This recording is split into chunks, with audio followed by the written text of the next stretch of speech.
Today we are making homemade Irish soda bread, and let me tell you, this is not as intimidating as you think it may be. I will say the one tool that I do recommend is a sturdy pastry cutter. But to start, let's preheat our oven to 400 degrees, and you can bake your Irish soda bread in a 10 to 12 inch cast iron, a 9 to 10 inch cake pan. You can even use a large Dutch oven. In a medium bowl, we're going to whisk together 1 3/4 cup of buttermilk.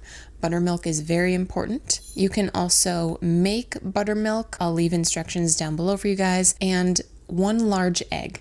The egg is optional, but I really would recommend it. It adds a little extra richness to this bread.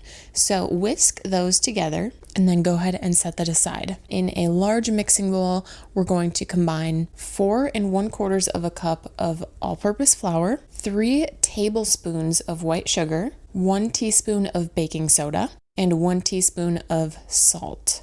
Whisk those dry ingredients together. And then we need 5 tablespoons of butter, cold and cubed. Make sure it's cold. That's important for helping us cut the butter into our flour mixture. Add the butter into your flour and use your pastry cutter to cut that butter into the flour. I'm borrowing this recipe from sallysbakingaddiction.com.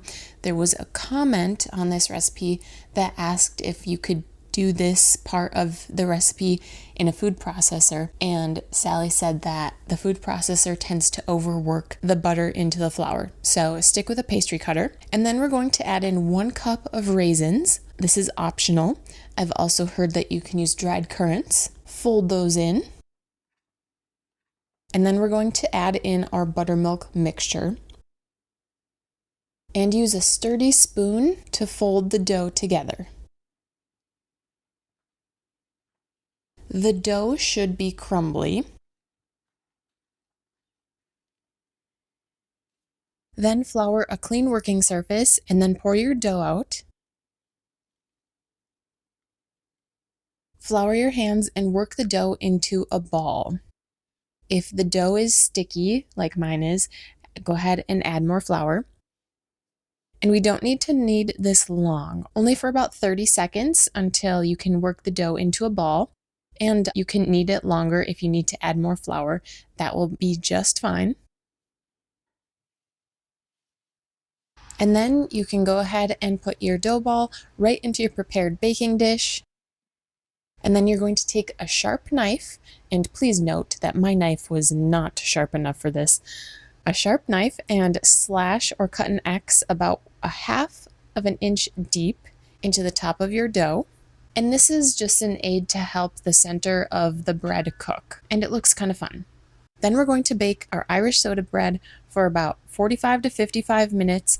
If you notice that the top is getting more brown than you prefer, go ahead and tend some aluminum foil over the top. Once your bread is done baking, you're going to go ahead and take it out of the oven and let it cool for 10 minutes before transferring it to a wire rack. You can serve your Irish soda bread warm or at room temperature. You can toast it if you want. It does have a thicker, kind of flaky, kind of crumbly crust and is delicious served with butter. I will leave the link to the original recipe that I used along with the ingredients and the instructions down below in the description for you guys. Give this video a thumbs up if you'd try this recipe for Irish soda bread. Be sure to subscribe for more delicious recipes. And if you guys are looking for another easy bread recipe, go ahead and click or tap here on screen, and I'll see you guys there.